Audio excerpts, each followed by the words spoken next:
The Secret of Isaac's Well. Rehovot, Israel.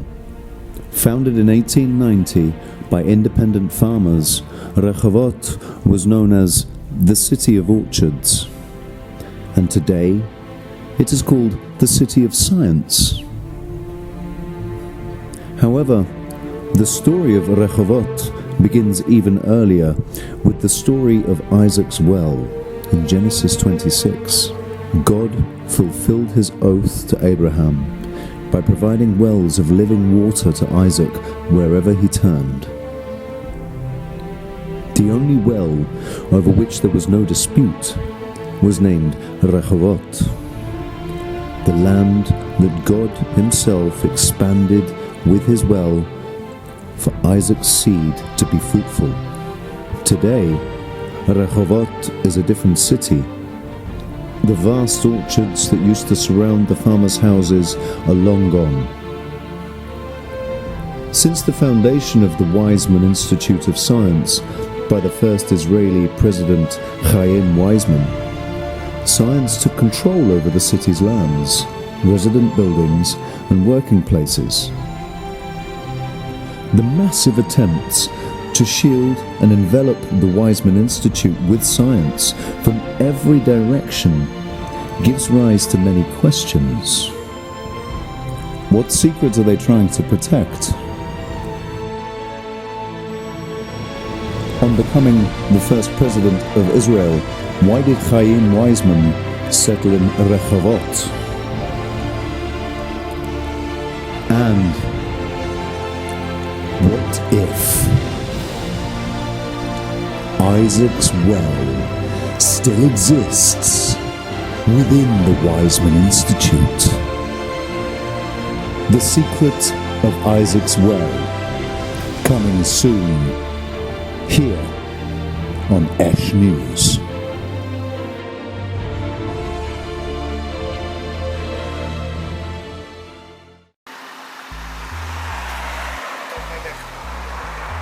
מה העניינים?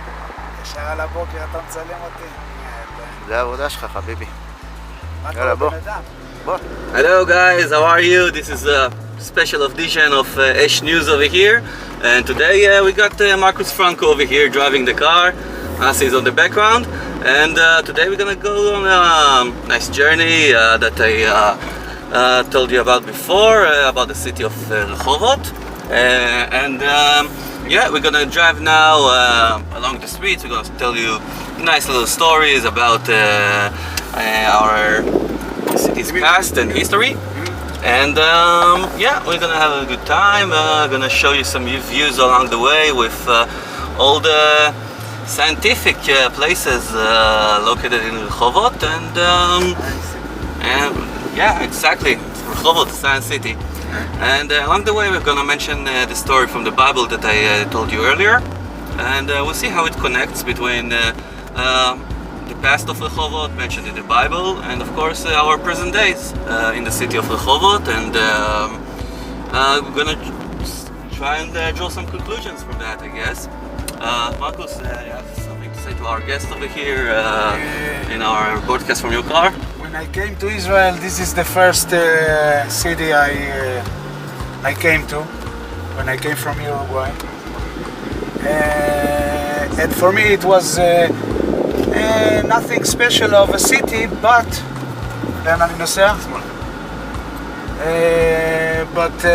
now we are discovering some interesting things. All right.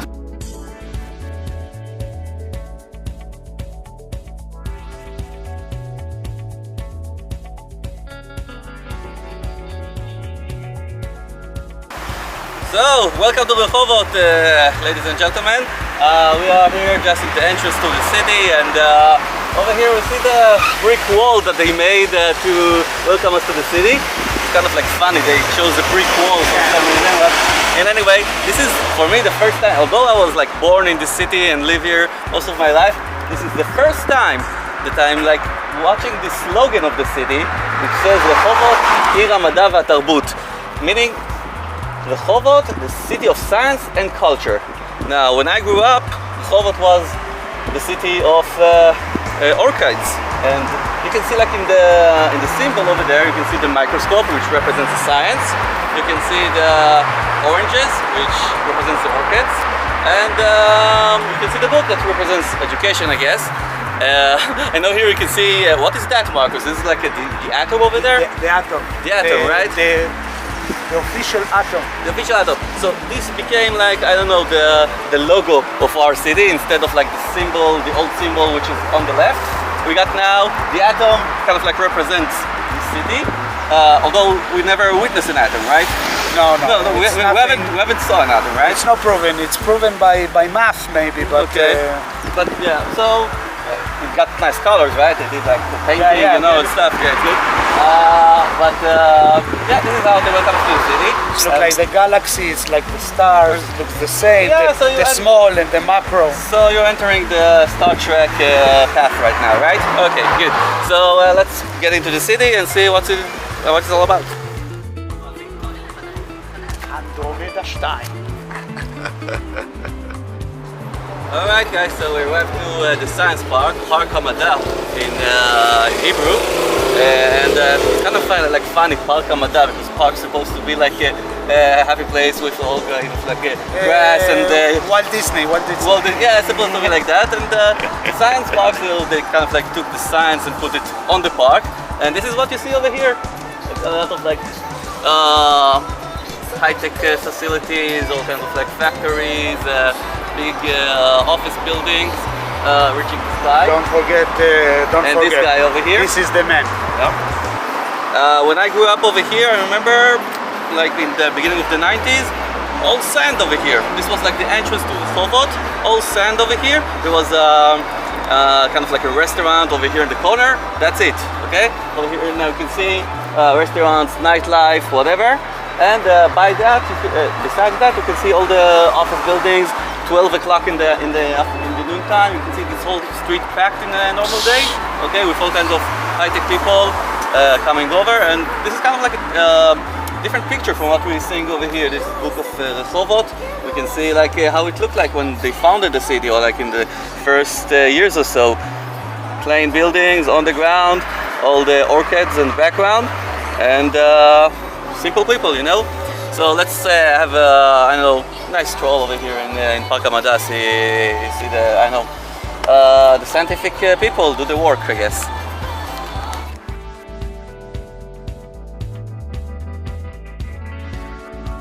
Okay, so we are in the heart of the science park, and over here we got two of our dear friends, Sir Isaac Newton and Galileo Galilei.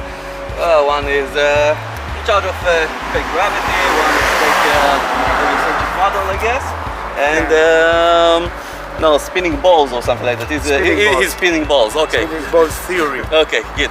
Anyway, so those guys are like in the heart, in the core of, in the center of this science park. And they are the thing. Yeah, and in this short show that we're doing now, we're talking about mainly about development of cities and like higher buildings and things like that, and we kind of like question ourselves, how is that got to do with flat Earth? Okay, it's kind of like yeah, we're talking about flat Earth, but you see that it kind of like connects instantly. Okay, as long as you go higher from the ground, okay, from our flat Earth that God gave us, okay, wherever the science control, you see people getting lifted up, going up. They don't have any hold in their ground, in the ground, in their flat Earth, and actually, making a joke on us. Castles in the air. Yeah, castles. Disconnection. Yeah, making a joke on us, because those places that they build up in the air, they call it flat, okay, or apartment. Like by their names, they apart between people, okay. Yeah. So this is like I don't know. I think the essence of it, you can see it all around, and those guys are like the representatives of it. Okay. These are there are how do you say sacred people in other religions. In this religion, these are the sacred people. These are the Muhammads and the Jesus and the Buddha, and these are for the scientism. So, I guess this place kind of like started to give me the creeps. So I guess we will start moving on.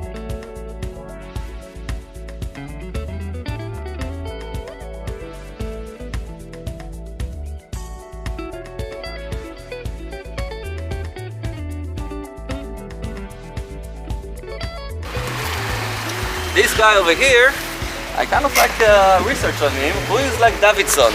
Okay, Davidson is a well-known philanthropist. Was actually from the United States. He owned for some time the Detroit Pistons NBA team and several other teams, I think in baseball or football. And kind of like thought to myself, what this guy got to do with science, with Rehovot, with Israel, whatever. And kind of like discovered that in the recent years of his life, he kind of contributed to a foundation called the Wexler Foundation. Now, Wexler Foundation kind of like been known recently as a big, with a political scandal of Mr. Ehud Barak.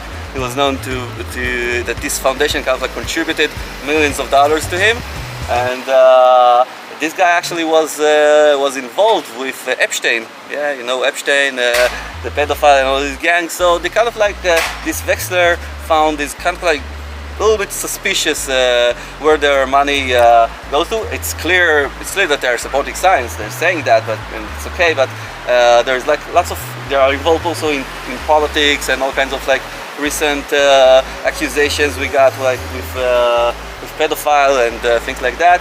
So I don't know, this guy over here doesn't seem right to me.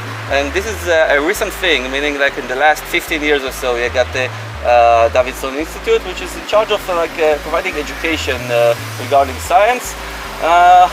Hopefully they're doing a good job, I don't know.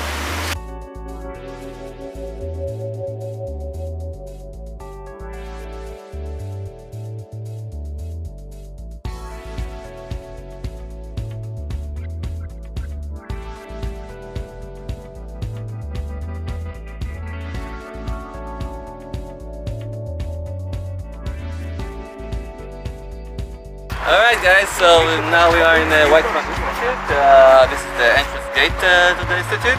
And actually, let's tell you the story right now. Marcus, as you know, Rehovot was completely like farmer town with all the orchids and people doing their earth working the earth. This was from 1890, okay, till 1924. What happened in 1924? What happened? Mr. Chaim Weizmann. Mr. Chaim Weizmann founding this place. It's called the beginning. It's called the Ziv Institute. Okay, and we all know that the Chaim Weizmann, first president of Israel, was kind of Freemason, okay, by definition, okay, and besides that, he was the head of the Zionist movement at the beginning of the 19th century, the 20th century, and afterward, he kind of like helped British, okay, of like in the First World War, the whole thing that I don't know, he kind of like helped them and got all kinds of benefits afterward, like in the Balfour Statement, and actually the foundation of Israel was kind of like an English favor to a British favor to Lord Chaim Weizmann. But in fact, do you know what he did in the First World War that got it promoted like that? The venom that killed millions in Europe in the First World War. Yeah, exactly. They're saying how do you say, the chemical weapons? Yeah, they're saying it's kind of like acetone or something like a chemical formula that he invented. But plain and simple, it's chemical weapon. The most diabolical invention that we know these days. It's even worse than the atom that people saying it's actually fake. But anyway, this whole place was founded in 1924. Okay, and main question, the big question that pops up is why? Okay, why does a British lord, a Jewish British lord, come over here to this place which has all the like nature and orchids, farmers, farmers and whatever. Why does it come over here and puts funding Institute. institute Great dedicated to science? And the thing is, it's called now the Weizmann Institute after he got to be a president. And one other interesting fact that he almost never been in Israel before he became president. I'm not talking about founding this institute. Over there, They asked Einstein to Yeah. be yeah, it's kind of like surprising that they picked up two scientific figures to become like the first president of Israel. This is interesting. Yeah, so interesting.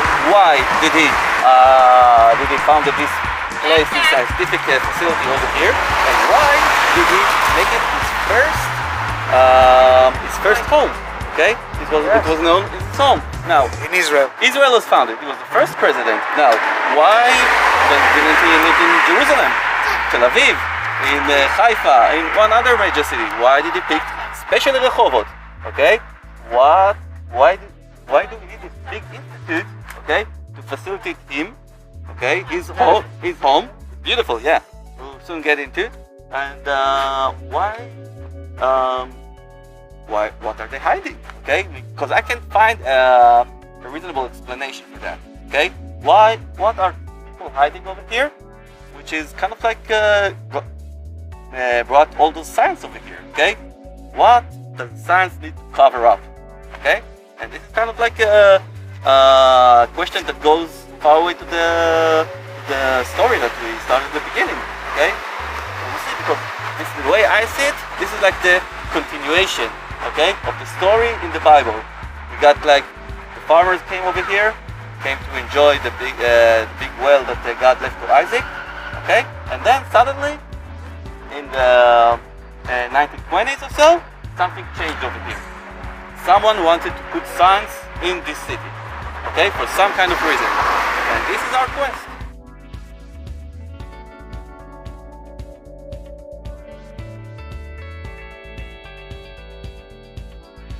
Hi guys, they're watching, I guess, the Andre Deloro Institute for Space and Optics Research. I kind of like interesting in the space part of it, and we can see like a big memorial over there where the family sits down after you won't disturb them.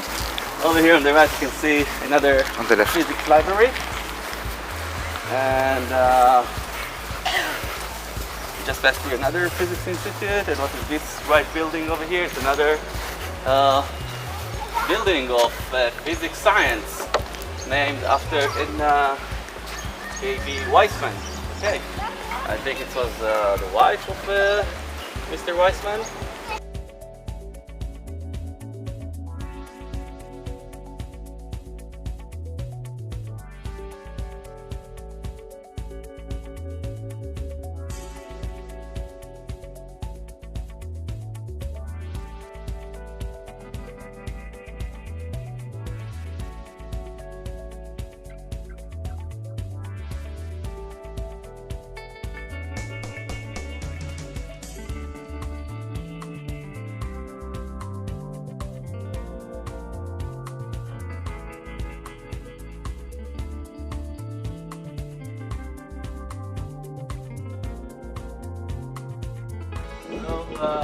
Got now the core of the core, okay, of the Weizmann Institute. Yes, because this is a gentleman, our very own Israeli particle accelerator. Okay, this is like CERN, yeah, CERN in a mini version. I think it was established somewhere in the 70s, 80s or so. You can see the weird shape of this thing, kind of like Futuristic.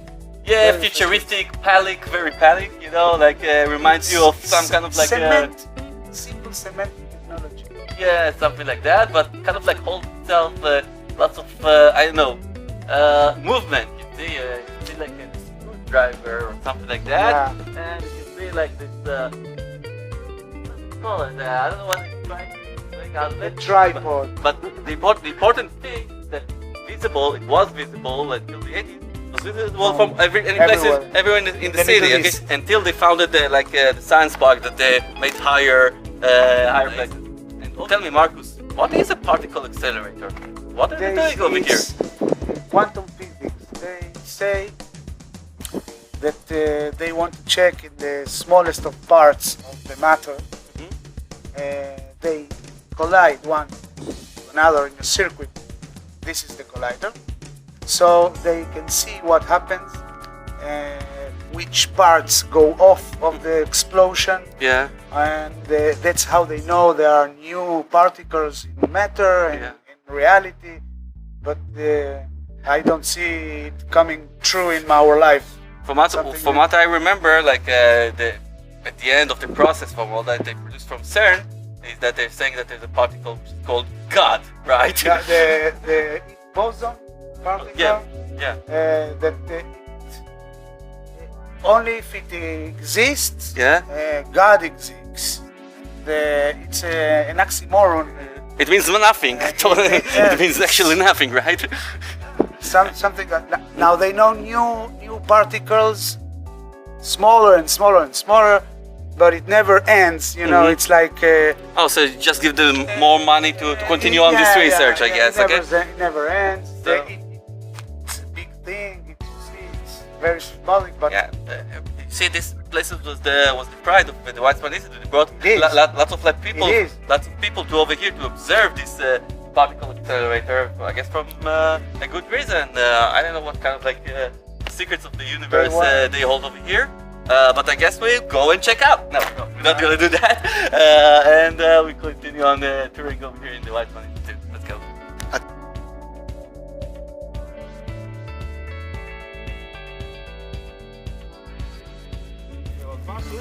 The old path, okay? You see the old path of road that led to his house, and as we walk up the hill over here, you can actually see the house itself.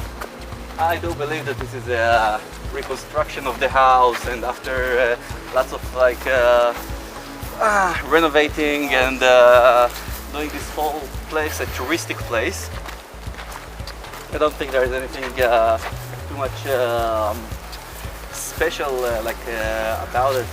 It's kind of remained from old times or from the times that he used to live here. And over here, the entrance, there's a thing I observed. It's kind of like a sign, street signs that glorifies our president, the old name. And over here we got a publicity of the municipality of Tel Aviv about the day of the president of the country. Okay, this is the day that all the people will celebrate the 75th birthday of our president, Dr. Chaim Weizmann. Over here we got huge ego trip. Wave your flags for the president of Israel. It is a call for the residents of Tel Aviv to honor the president of Israel once he's visiting there for the first time since he was elected president. And it's written down at the bottom, city of Tel Aviv, make yourself pretty with light blue and white in honor for President of Israel, signed Israel Rokach, the mayor of Tel Aviv. And over here you can see the sign that tells a little bit of biography of Chaim Weizmann. You can show them the English one over here. And besides that, the place is closed now because it's a holiday, but in normal days I guess there's visitings over here. I don't know really what's inside, but they're probably gonna show all kinds of documents of him from the days that he became president. But this whole place is kind of touristic place. We really feel that the core of this place, and the reason that this place was founded was because of this old building that we saw over there.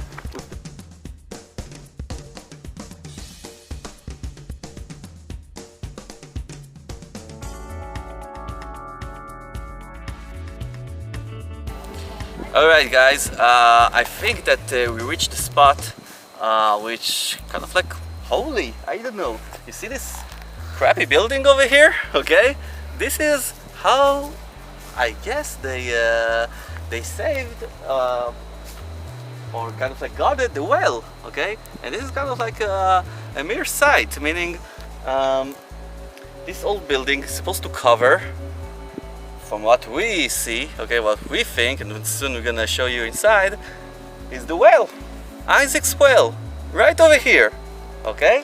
Right beneath the pump over here that pumps the water, I guess, and I don't know what they're doing with this water, okay, because those are not drinking waters for sure.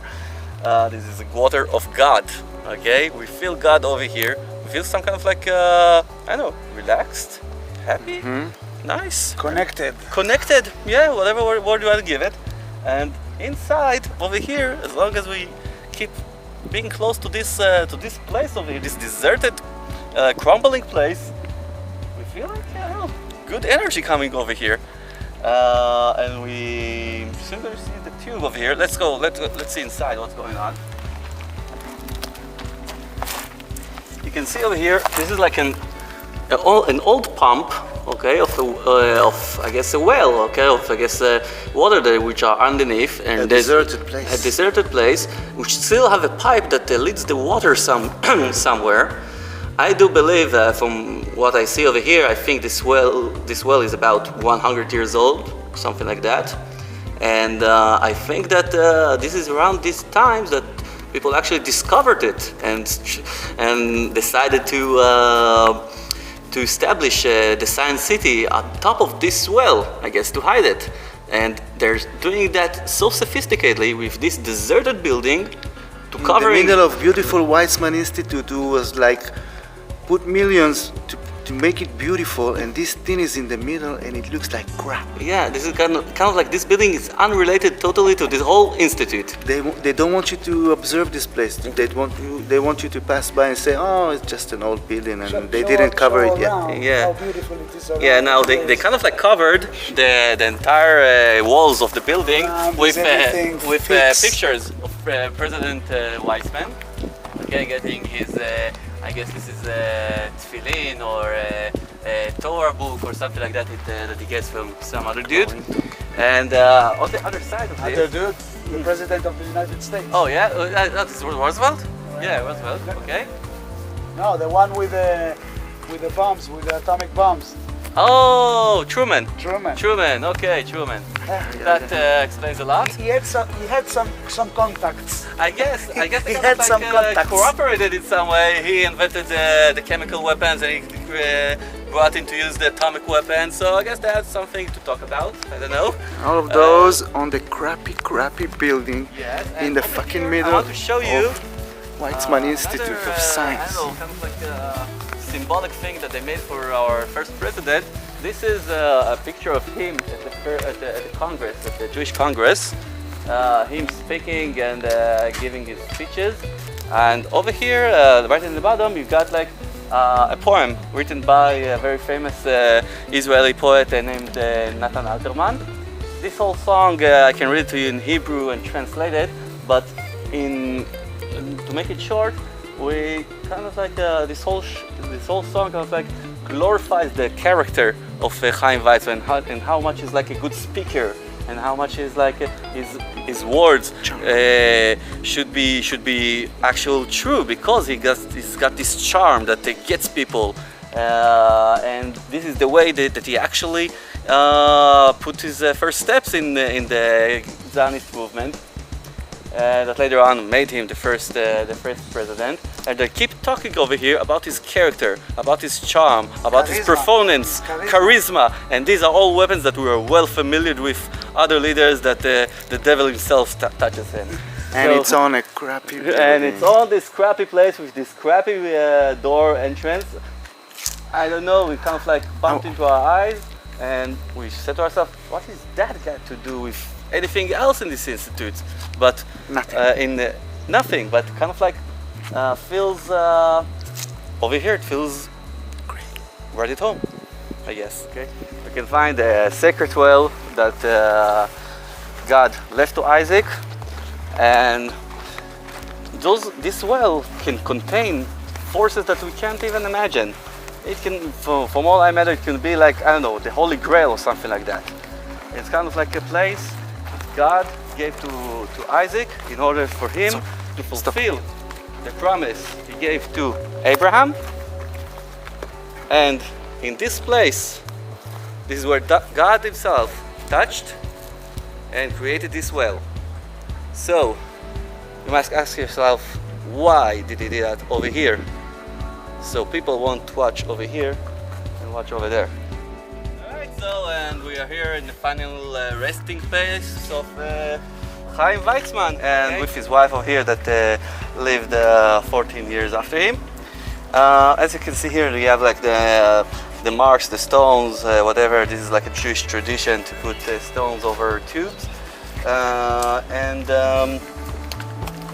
over here, I don't know, we'll just say to him thank you for all that you did for our country, and hopefully, I don't know, you didn't try to, I don't know, Fuck us up. Fuck us up, yeah. Thanks.